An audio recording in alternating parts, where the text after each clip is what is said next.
desire, where the ganja is free, and our spirits they grow like the lions. So put your life to some, 'cause we made it to Zion. We're no longer in chains. So I just have a question before we continue. Yeah, I'm done.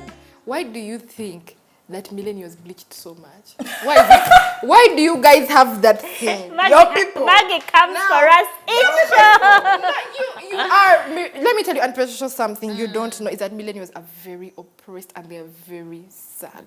And I have taken the heat for us. I feel like Gen Zs, we can do a lot of things. Yeah, and that's what I'm very, very thankful because it was thanks to you that I can live like this and say, But you had to live through a lot. I cannot understand how it was for you. Why it ended up like that. Why you see most women who have complicated skin tones. Red, green, orange, then the knuckles are black. Yeah. Can I understand why? We can tell when you bleach. We can Dear tell. millennials, we are being questioned by these our children's younger sisters, our siblings, why we did some of the things that we did. But the fact is, while Mommy's generation was, yes, newly independent, getting away, clear tradition, a bit of progress. For us, the progress was thrust upon us. This is the time when we started the internet. There was a combustion.com era. You know, you're Googling things. And also remember our parents, they never had conversations. Nobody told me that as a dark-skinned, as a black woman, I will meet challenges. Nobody talked about it. Nobody talked about anything. It was silence. So we learned on our own. Everything I know about sex, I learned from Sex and the City. But Sex and the City was what? White women, right? You do not even know how to situate yourself. I was watching Friends, you know? So it's only that you grow up and you start hearing, you know, Beyonce singing about brown skin girl, and you're thinking, oh, okay, it's a thing. And you know, and you're seeing Lupita Nyong'o on screen and she's all this and you're saying she's beautiful. And we are learning, in many ways we are children when it comes to unlearning and relearning these things. And we are really groping in the dark. We are the children who had to take it in, had to interpret it for ourselves. And to raise people like you, we are working with what we have. And I hope that even the children after you will be even better. And maybe there are things that will feel like you did not do right, you know, but I think the most important thing for us as millennials is to just accept, you know. Maggie, you talk about healing a lot. For me, it was a healing process. You don't need a white man to complete you. You know? You don't. No, I'm not letting you live that down. When you read about it, you see American women talking about how they would rather date white men because white men treat them better than dark black women. Yeah, they say white men treat them better than black men. And in this case, I would say that I told Jaja this in the car, in a position to oppress you, the oppressor will often oppress. The person who is oppressed, the person who is oppressed will turn into the oppressor. So how do I make sense of this? They were oppressed. I mean, the black is bad, beaten, what. And then now they're in a position to make someone feel horrible. Yeah. They might as well. Yeah, you need to feel how I felt. And I've read this about, I don't know how true it is. Please let me know that let me quote me that I don't know how true that is, but I have seen instances of people saying, I don't want to date a black man because of how they treat us. Because it's like, But of course, there is that, but maybe the way you perceive maltreatment from a white man is different because white men are deeply patriarchal as well. And then you have the whiteness, the white privilege, mixing with patriarchy. People in these relationships will tell you it's a different ballgame altogether. And their love also tends to come off sort of as fetishization. Like it's like, oh my God, this beautiful black foreign creature I have saved, I'm not going to put on a pedestal. They don't love you as a human being. They love you as a human being who happens to have really dark skin that looks good against them. Like the focus is, you guys have seen those weird as in Hardwick Soft Life. And Hardwick Soft Life again. And they're always talking about, get yourself a white man. That's the person who's going to appreciate you. And the women are repeating these phrases. You see, I soft life, you know, you're I making think first learn to love yourself, then the right man will find you along the way, regardless of his skin color. Yeah, that's true. Now, you talked about the poverty map, and we do not complain about colorism to complain about it. If you look at the poverty map, which I have right with me here, and you take a look at this map, we are seeing that the further you are from Buganda, the poorer you're going to be. In actually, the poverty rate is 67.7%, 68%, let's say. In Karamoja, poverty rates are 66%. This means that 60% of the people in Karamoja are living below the poverty line. When you move to Lango, we're looking at 23%, 21%, Busoga 29%. Still high, but you know, it's up north towards the east. When you go to Kampala, it's 1.6%. So 66% to 2%. It's unfathomable. Buganda North, poverty rates are 13.8%, and Buganda South, down south, it's 6.9%. Down south is closer to places like Ankole, which have, relatively low poverty rates of 13.2%. But for me, the interesting part is that when you go again further, Kigezi, which is far from Buganda, you're looking at almost 30% poverty rate. Okay, it goes back. It goes back up. Okay. So you see that, yes, the colonial seat of decision making, and over the decades, we have not tried to correct these imbalances. Inequality, regional inequality is a real thing. So the statistics will tell us that women are being employed in the lowest levels, But there is intersectionality, which women are doing the lowest level works. Which women are on the streets with their children begging. Which women have been cast in a place where they're not able to achieve their full potential, because how, as a country, we look at these women. So in a place where women as a whole are not treated very well, women from northern Uganda, women from places that, are further from colonialism, are further from Buganda, are going to be worse off. Maggie, have you heard the statement, you are beautiful for a black woman, or you are too beautiful to have been from that side, Engulu? Are you muchope? Okay. Have you people had this? I have. Only muchope dara. No, I've had this. I've had the. Are you a Munyankole? Are you Rwandan? You can't be. Are you a Jap? You're lying. Again, I can't. Let me not say that. It could have been because of my name. Again, my name is ambiguous. So I tell them, you think I'm Amganda because of the way you pronounce my name, but my name is a Mogweri name, so Katono. Stop saying it as in like in English, because it's Katono. Then they're like, but how can you be Hijab? How can you? I'm like, okay, maybe I'm not Hijab, I'm like Eastern or what, but it comes down to how I look. It's like, how can someone like that, how can, like, I've had people, even my friends, when I speak my language, they can't even believe it's coming out of my mouth. Because you're supposed to look a certain way. Because we be at home and then they speak to me and I'm so fluent and I'm speaking and then they're like, okay, your language sounds like you're trying to place a curse. Right. And it's like, why are you so shocked that I'm speaking? There is so much effort that has been put into taming blackness, taming darkness, and it's in the favor of capitalists. People are making money from us bleaching our skin. Yes, 100%. You said it's a what? 10 trillion, 10 billion dollar industry. They profit when we hate ourselves. Yes, so it's in their interest to keep projecting media and adverts like that. Adverts like Fair and Lovely still exist up to today on this planet. You get. For me, it's people always question my intellect and cannot consolidate it with the region from which I come. Because I'm proudly a Choli. My Choli isn't fluent. Unfortunately, it's been clipped by years of learning other languages. But I can speak it. However, the thing is that, oh yeah, you're really smart. Then it's like, but you are from a region that is not supposed to give us smart people. Why? You get a region of dark people, a region of uneducated people, because the numbers say, numbers don't lie. But I also think that statistics they're not a coincidence. I think they are an expression of patterns that are common. It's not a coincidence that those regions that are quote unquote poor, which I don't believe that they're poor, I feel that poverty is manufactured, that's a whole other debate.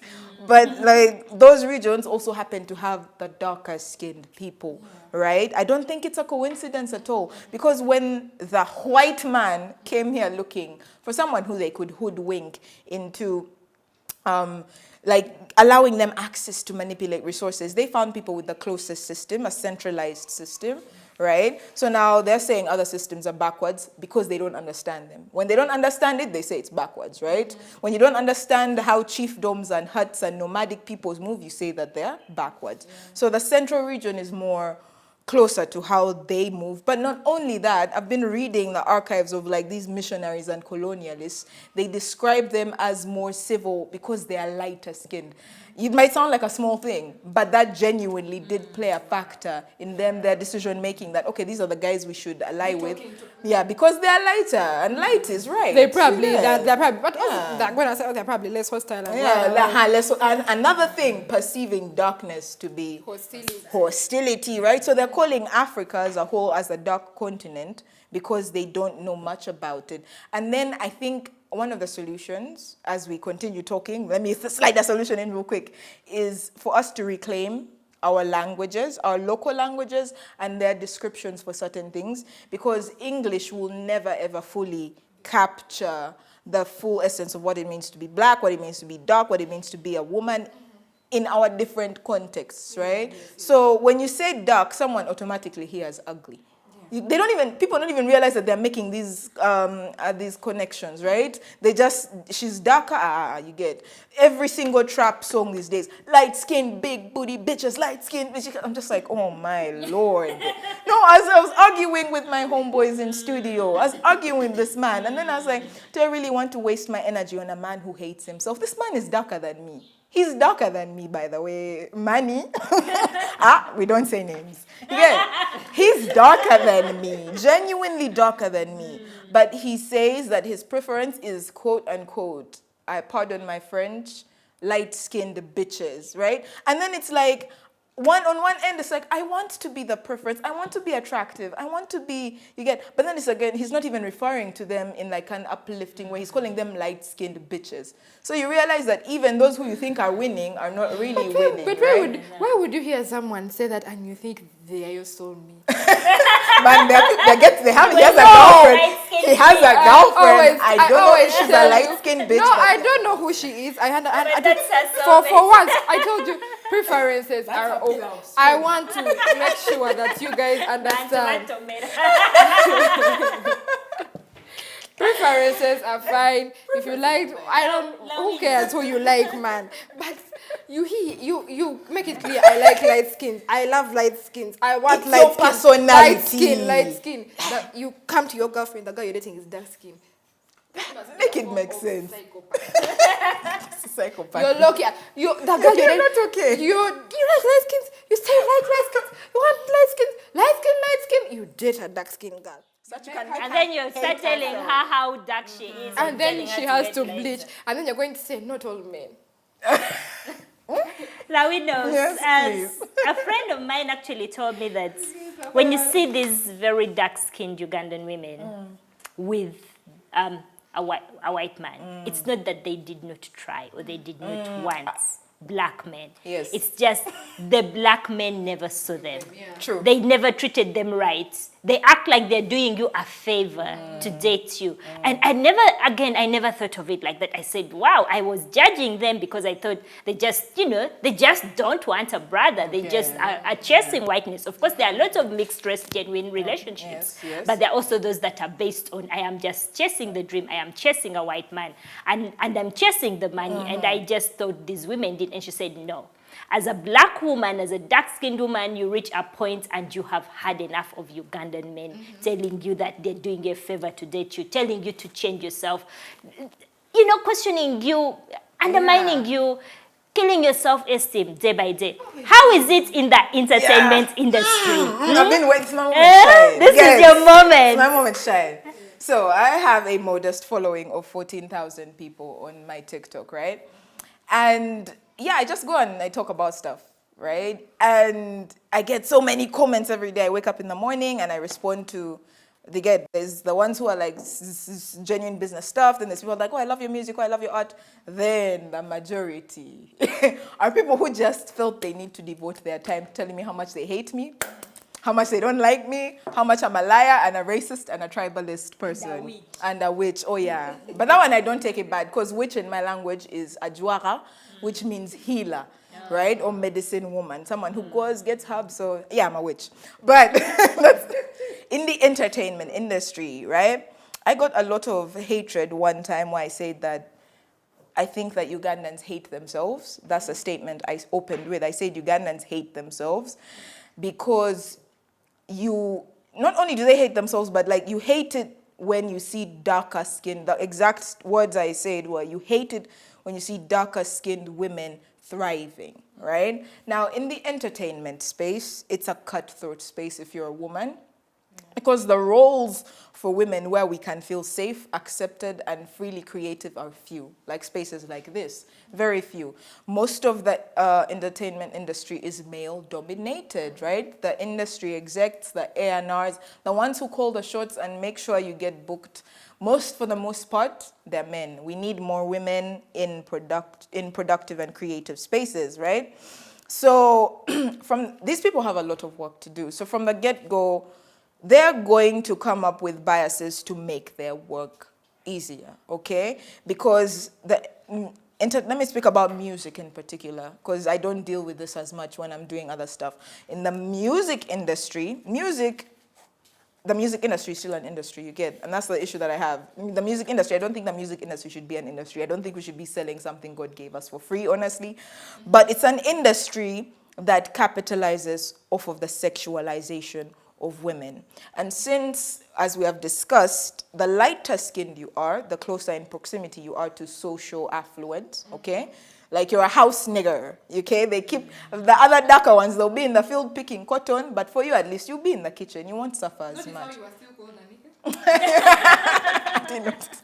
Right? A nigger is a nigger. A nigger is a nigger. You're still black, right? So now, if you're a lighter-skinned woman, it definitely makes the process easier for the man because he knows this is going to sell. He knows that there are people like my friend out there who are looking for light-skinned bitches, and that's what they want. They will cash in when they see. They will pause and watch the show when they see, and they'll bring in the clicks, they'll bring in the views. Her complexion will. I was looking at like Ugandan current pop artists. I'm trying to look for like someone dark. The closest I came to someone like that was maybe Lydia Jasmine, and she's not even dark, right? So for the most part, light. But Lydia Jasmine gets a pass. Do you understand what I mean? Because of featureism, exactly. She's not only, if she was just dark, it would be like big. But at least she's dark and she has something else visually to offer the men, right? Her body is conforming. Exactly. No, just quickly, she has good music. I want to get that. These artists, we like these artists. They are fun, but we have to call a spade a spade. But you call a spade a spade. So the issue is sexualization.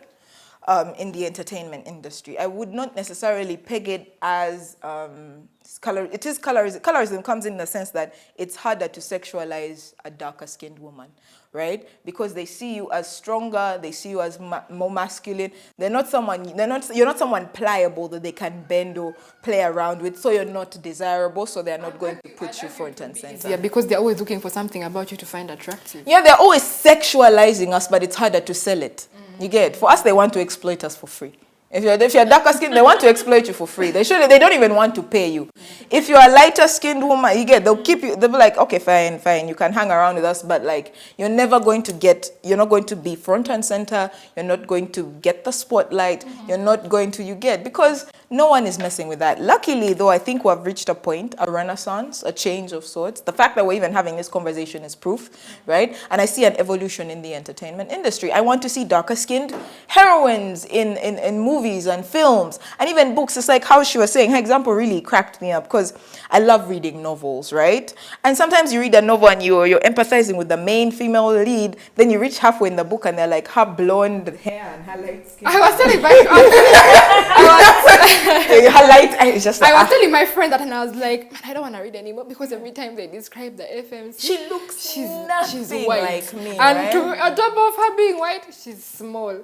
So where am I going to relate? Exactly. Where do I like for men? You're going to find men. The interactions you're going to find with men. Exactly. But I had to go and look for dark FMC. Now this is the thing. It goes brown back FMC. to who is buying the books. How can they make money? These guys, it's just about money, you get. And at that point in time, the majority of people who are buying these books are educated people, okay? People in a higher social class. So presumably white and light, right? So now what I want to see and what I have decided to say, I think I'm just going to leave here and write a novel, you guys. I'm going to write a novel. All the girls are going to be black.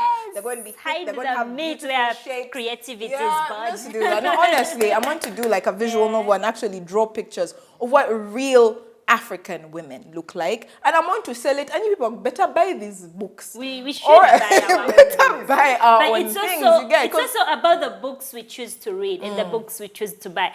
There was a year, I think, after I just had my son, I just dedicated the entire year to reading black female writers because I hadn't gone out of my way to read male white writers. But I realized that most of the books I had been reading, the ones I was glorifying, were male writers, most likely white. And if you're lucky, a black, writer. Slips in there. Slips in there.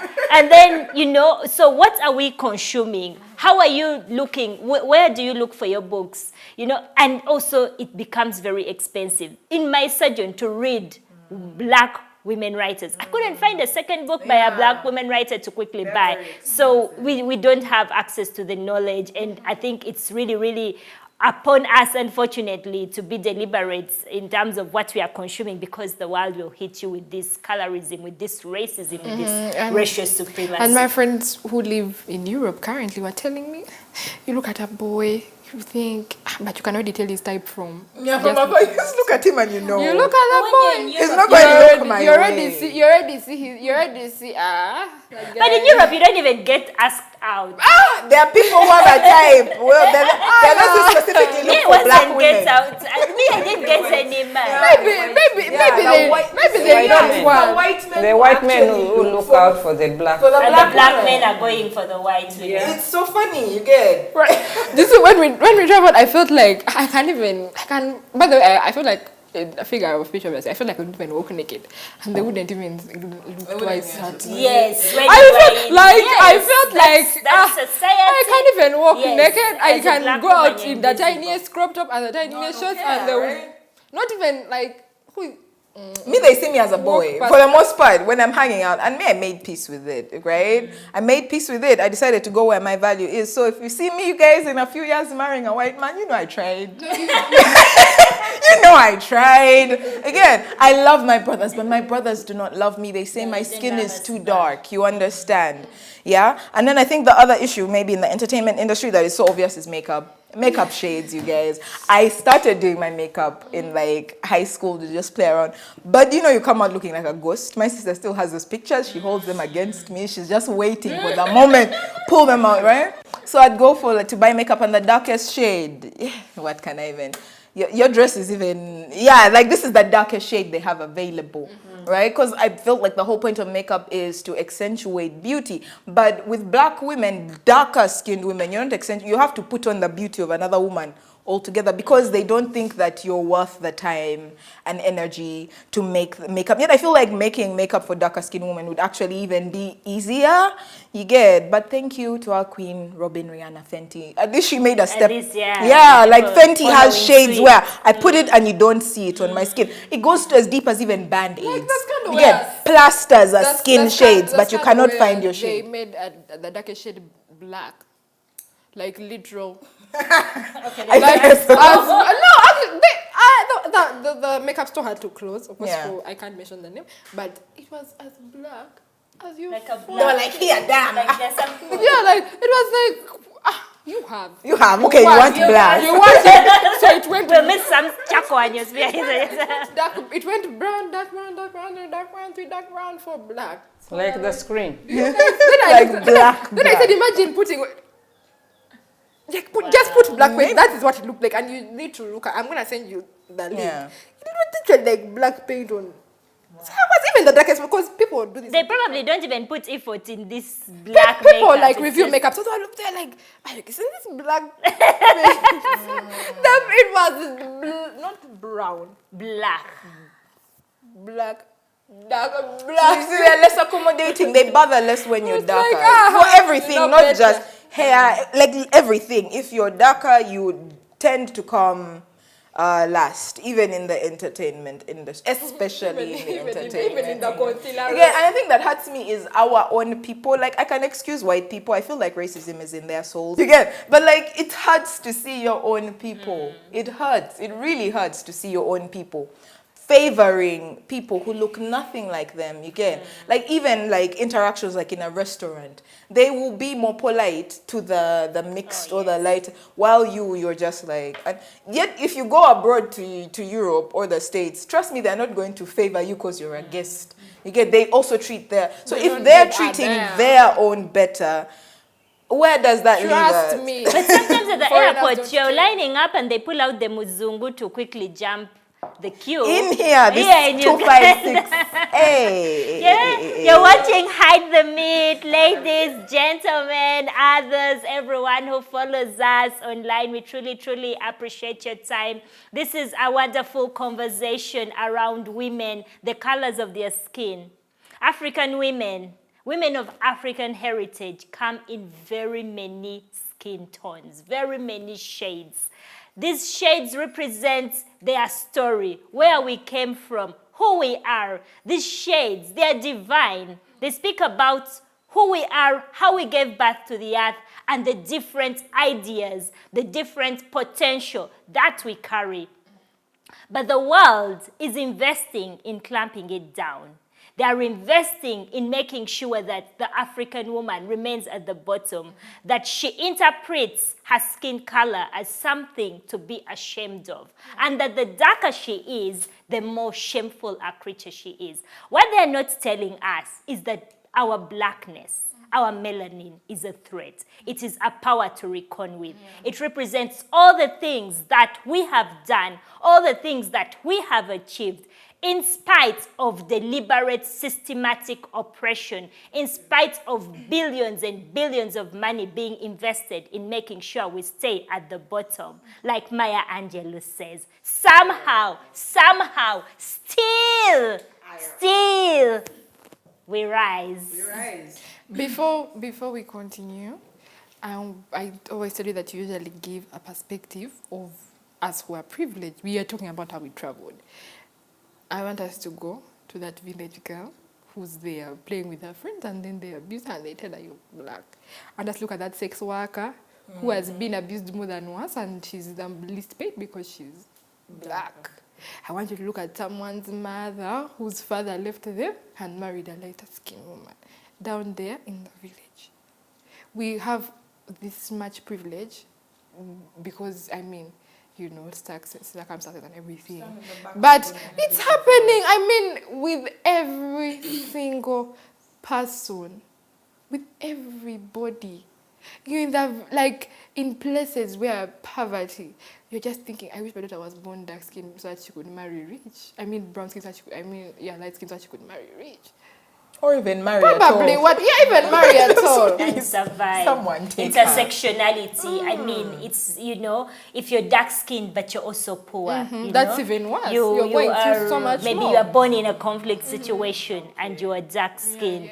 It's even worse. And just us absolutely being able to understand that there are so many pressures that as African women we face, and as African women of different shades, just being aware of our privilege, checking it, and also holding the door, having conversations such as this and saying, how is it for you, dark-skinned sister? How is it for you, sister, who doesn't earn as much as others? How is it for you who has been in conflict? How is it for you who has been in Uganda? And just us being able to see these things in this light. Thank you, Maggie. That is so important for us here at Hide the Meat, because yes, sometimes you are speaking from a position of privilege. You do not know what it means to be a dark-skinned sex worker, and you have stood by the street for 4 hours, and your light-skinned sisters have gone 4 times, and you're still looking for that one client who might, perchance, appreciate a darker-skinned woman.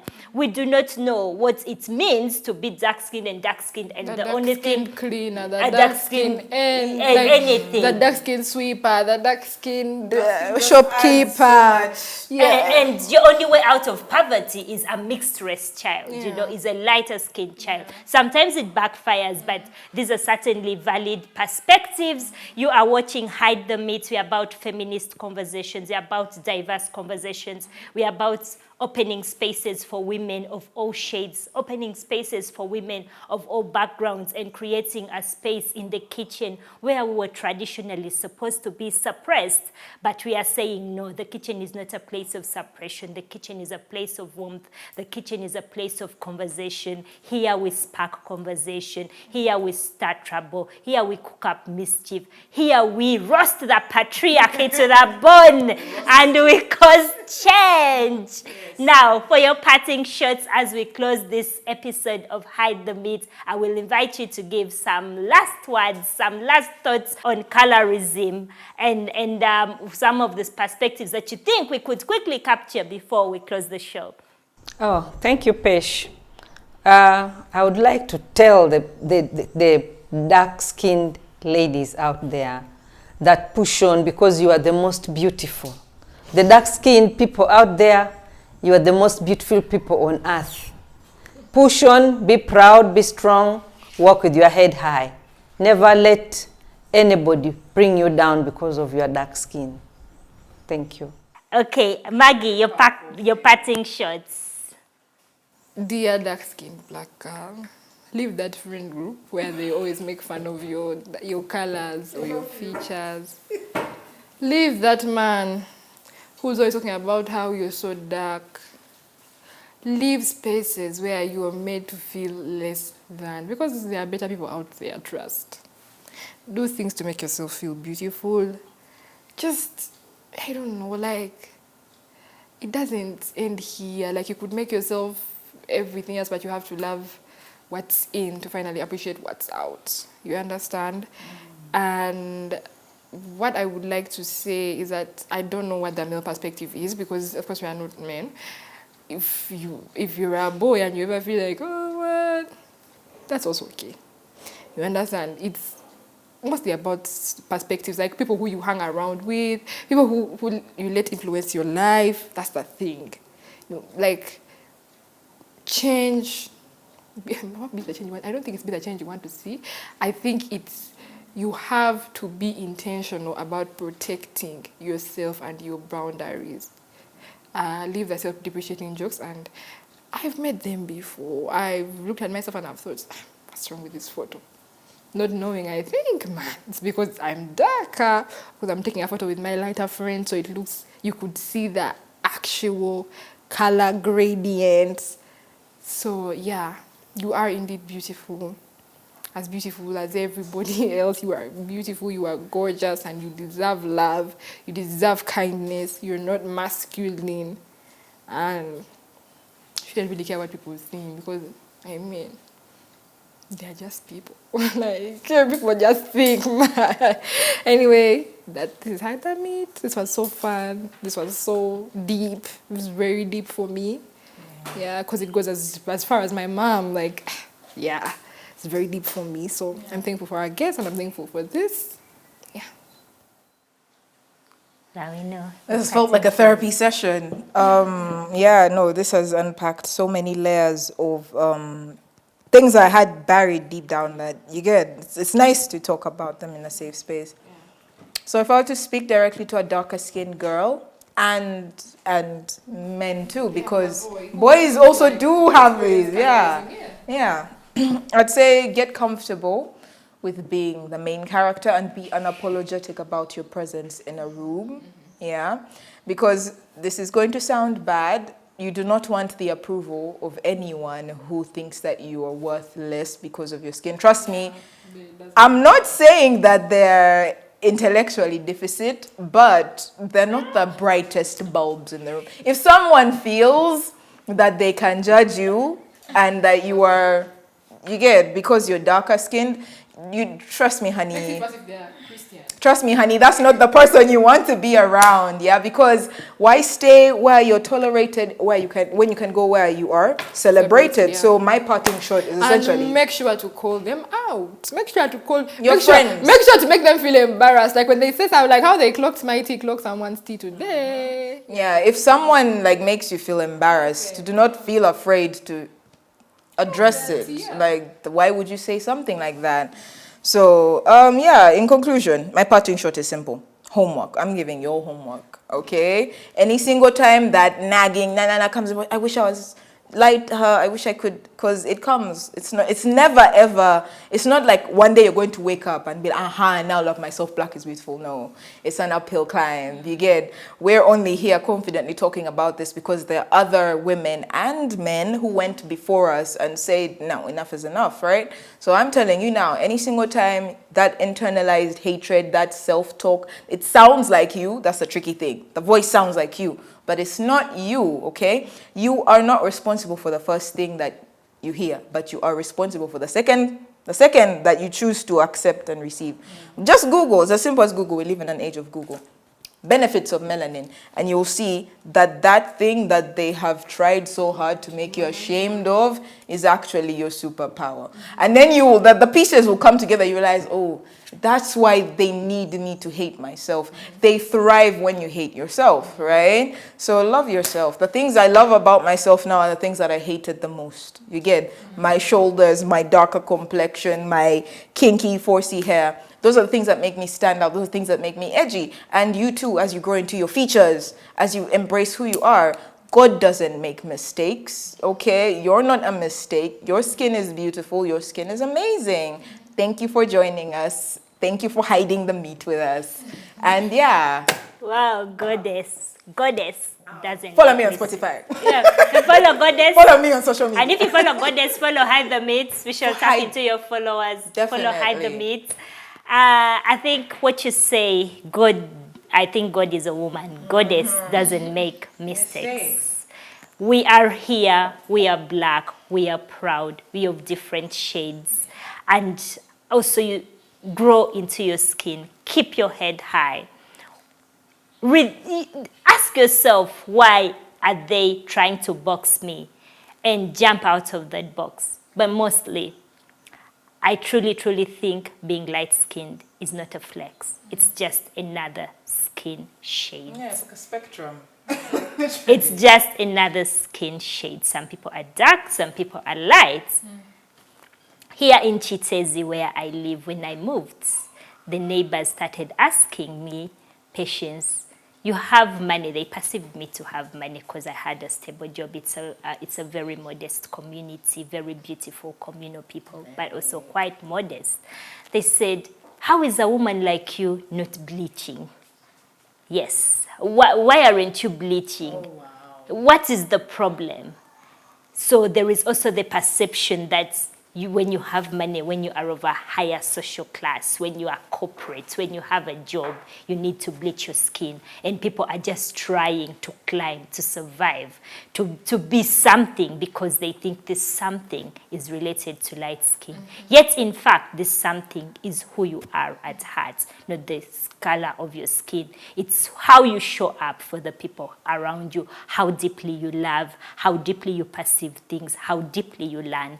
I think that's what defines us as African women. And as you're treating Europeans better here, and you're making them and making light skins feel like small gods, and making people feel like small gods, I want you to know that when you go there, they don't give a damn. No, they don't. You can never be light enough, They don't however give a- light you are. You might as well be invisible to them. They You don't can bleach and give bleach a and damn. bleach. You could be You will stuck never naked be one on of the street them. and they still wouldn't give a damn. Mommy, you remember our novel Black Ass? He bleached, and he was still dark in the ass. He woke up and he was white, but deep inside he was black, and he was privileged for a moment. But then when his ass showed, yes, yeah, your ass will show. The novel is showing on the screen. Black Ass is a very interesting read. Okay. So yes, we are who we are. Yes, we shouldn't try and fight who we are. We should I like the embrace fact it. that I have less chances of getting cancer. Genuinely, you get. I love it. Like, it's like God smeared me with sunscreen because he loved me so much. There's this poem, I don't know if it's a poem, but it's a quote, where it essentially goes, "The sun loved me more than everyone else, and that is why it kissed me more than everyone else." You understand? Like, I don't think people understand it's deeper than even, let's say, that it's more than skin deep. Like, what makes us African is deeper than skin deep. That's why this is not even about dark versus light, or you get, as you said, it's just skin shades. But what makes us African and the things that they keep on trying to demonize, for instance, in this particular case, our skin color, is like much deeper than what we see on the surface. It ties down to our intellect. It ties down to how rhythmic we are with music and soul, our dressing, our culture, our fashion. And if you're someone, I know you guys have noticed, just when you walk out, like, notice people who tend to demonize darker skin also tend to idolize a more Eurocentric way of life. Yeah, they tend to idolize a more Eurocentric way of dressing. They go through a hair relaxation phase, except it's not a phase. You get the hair is looking like a finished mango. No Just offense. to be clear, relaxing hair is fine It's for not the right fine, yeah, reasons. also, yeah. Like for the correct reasons. If you like it's too expensive, like it's a fair point. Like But we hatred get you, is but not the if reason. you're relaxing From because it's a hatred. malanga, this bad hair, this bad African hair, that's where the problem comes in. So it's less about the relaxer, it's more about the motive. It's about the motive. Love yourself. Yourself. That's And it. they know this. We are black. We are proud. We'll never wake up one day and be white. We can't change that. But we can change how we love ourselves. We can change how we love on our children. We can change what we teach them. We can change our perspective. And we can grow into feeling the big black potential that was meant for us, that was divinely given to us without trying to follow another more narrow, whiter path. This is Hide the Myth. Follow us on social media. Hide the Myth throughout every platform. Go to YouTube if you've missed past episodes. Go ahead, rewatch them. If you want to talk to us confidentially, send us an email. The email is on the screen. Please reach us and we shall be able to talk to you. If you want us to come to your kitchen, let us know and we can also make this happen. If you want to come to the Sunshine Kitchen in Chitezi where we are based, you are welcome anytime. You shape what we talk about. We are here to talk about what you want to talk about. From us here at Hide the Myth, it's thank you so much for always following our conversations and for listening to us. We appreciate you. We love you. Have a happy new year. From us, it's goodbye and thank you.